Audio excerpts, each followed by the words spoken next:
everybody. So, today's my mom's birthday. 67. 67, yeah. So December 7th has always been a pretty important day to me. Today's the 71st anniversary of the bombing of Pearl Harbor. And, yeah, we lost 2,400 people that day. Just to reflect on that for a minute. Now let's get to some juicy erotica.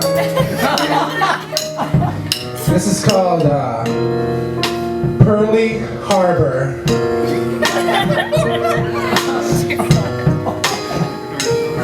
Yeah, if I could get some nautical music. You know, before the Japanese came. Yeah, I'm trying something new. This is a story without any narrative, so it's just two characters telling the story, so I hope you can keep up. Pearly Harbor. I am Captain Henry Peacock. Before we begin, I want to make sure this is classified. Top secret. Good. My name is Daniel Wedges. Wait. Can you start recording when I'm done crying? Today, on the morning of the 7th of December, I got the men of the USS Tennessee, the battleship I commanded, to meet for a morning briefing. And well, one of the members of the kitchen staff I had never seen before was standing in the back of the room, grinning ear to ear at me. I'm almost done crying. I shouldn't have stared at him. But sea life makes you do crazy things sometimes. Am I right? What happened? Oh, yes, I'm done. No, hang on. Do you have another tissue? I can't stop crying. I'm sorry. Thank you. Shoot, I'll tell you. This is a story that will live in Navy infamy. I couldn't control myself.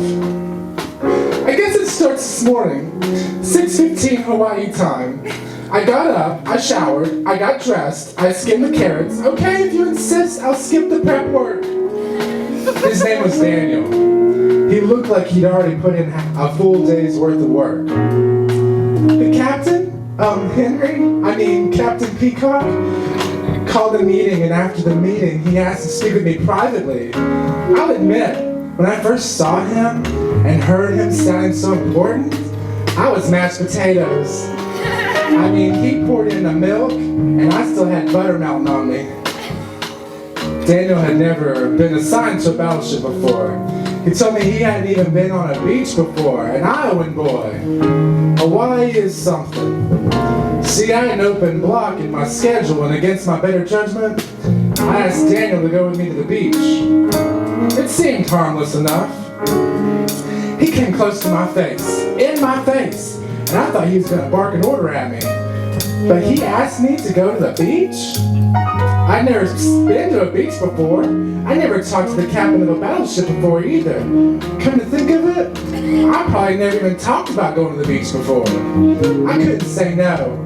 It was such a pretty morning. This service member gave us a funny look when he pulled the car up to the harbor and saw I was the VIP. I waved at everyone. I couldn't help it. I was so happy. I still had my apron on too. I felt like such a silly goose. He drew too much attention to us, but he had a special attraction. I made sure I was driving and it was just the two of us in the car. We didn't necessarily speak, but he made some skittish noises, whimpers from excitement, or they were cat purrs. He wasn't sitting there quietly, but I didn't mind. We silently took his nice car around the majestic island until we found a deserted piece of the beach. I was speechless the whole way. He was like, I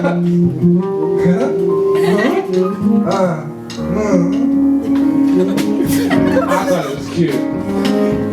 We found a place to park. We could see the whole harbor from where we were, but it was like he wanted to be near the base in case the worst happened, and boy did it. I'll need a tissue. Yes, it was gorgeous. I took him to the beach a few minutes from base. There wasn't anyone around. Captain Peacock asked everyone on the beach to go home. They acted like it was an emergency. Maybe he saved some lives sending folks home that, Daniel ran to the ocean like a baby turtle just hatched as I watched him from behind. It was like he rode a bus from Iowa to Hawaii because he had such a nicely formed rear. From behind, you'd swear he was a lady. I think he's been fed right his entire life. I didn't have a bathing suit, but Captain Peacock told me I didn't need one, and he didn't have one either.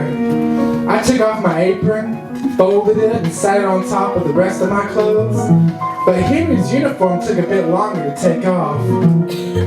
Daniel came at my uniform saying, "I want to do something I've never done before." And he started taking it off. I helped him fold. I'm not shy. The captain is hot. He's hot all over. His nose, his lips, his brown eyes and navy haircut. Hey, tell me, he's being interviewed next door, isn't he? I can smell his Old Spice shaving cream. Once I sat my uniform safely in the car, I held his hand and we ran to the ocean together. He had never ran on the sand before, and I held his hand for protection. I thought he might trip. It was like a trip to Grandma's. We played in the ocean a minute, and I could tell he was excited down below. We weren't wearing suits. Our bodies knocked side to side. Daniel got real excited in the water, and we embraced. But we embraced like a man and a woman do, but the penises had nowhere to go. This is still very classified, right? I got kissed by the captain, and I don't care who knows it. My legs wrapped around his naked body underwater like two eels fighting over a patch of reef. You do want to hear the details, right? I did ask. I'll respectfully keep the details to myself, but give you all the information to the best of my ability. The captain let me put my legs around him, and he tried sticking my belt with his organ. There was still a heavy tide, so I carried Daniel to the shore. I didn't think he was going to, but he put his member up my behind. The waves were rocking us, and I think it helped him get it in because I didn't feel any pain at first, but then it felt like a hermit crab making a home. He was in command and doing the cleaning. I was concerned for our safety in the water. One of us might drown from excitement. I led him to the shore. I sat Daniel on his back in the sand. I held his legs like two oars and paddled myself into him. I want that removed from the record. We fornicated on the beach. I certainly did my country a disservice at the worst possible time. I should be stripped, but of my ranks. He was the sweetest, kindest man. Pearly sat me on the sand like a pebble in a meditation garden. My legs were in the air before I knew it. And he put his big cock, I'm sorry. Can I say cock? It wasn't a penis, it was a cock. He shoved it in me. Lord, I'm having phantom pains just thinking about it. I think it's pain. I turned my back to the base, but Daniel saw the fighter jets overhead. He shouted, "Oh my God in heaven!" But I thought it came from me, and I kept on having relations with him on the beach. We both seemed to enjoy it. See, he was in me, and I thought I blacked out. But when I opened my eyes, I saw a flock of birds in the distance. But they weren't in a migration formation, and I knew I wasn't in Iowa. I was being fucked by a captain on the beach. I watched my language. He didn't say anything else. I kept saying, "Oh my God in heaven! Oh my God in heaven!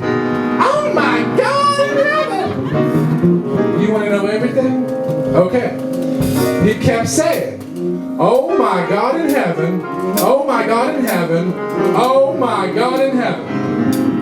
But I was only started thinking he was enjoying it. I thought he was just in the moment with me. Next thing I know, Henry pulls out of me and wants me on all fours. He wanted me on my hands and knees like a dog. But I remember thinking, right now, I don't want to know what's happening back at the base. I feel bad saying that now, but I got a cock in me. Do you understand? It came out of me, but I wanted it back in me as soon as possible. Once that cock was back, I forgot about the birds.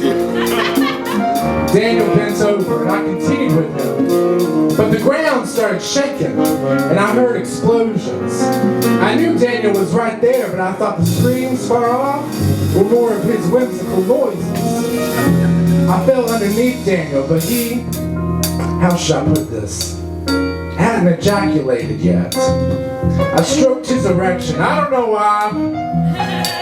He wasn't thinking right. Like if a president were to read a children's story instead of dealing with an immediate crisis. When the Japanese bombed everything there was, I don't recall Henry stopping and looking, but he eventually pulled out of me and said, "Fuck, roll over. I'm going to fire." I turned around and saw the pyres of real fire and plumes of smoke over Henry's shoulders. I turned him over and aimed up his chest. Daniel's eyes grew as he waited for it. I saw men falling out of the sky.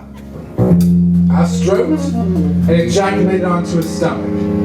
For the record, he has pierced nipples. The horror! But luckily, Captain Henry shoved his cock into my mouth. He took that image out of my head and put in his bombastic cock instead. Yes, I sucked the captain's cock and I do it again! I hope he heard that. You don't fool me, I saw his car parked outside. After that, we got dressed, me in my uniform and him in his apron, hopped in the car, and I came back to help the survivors. So that wasn't it. His eyes became different. I think Henry knew what was happening to America. He said, "I'm here, well my men are over there."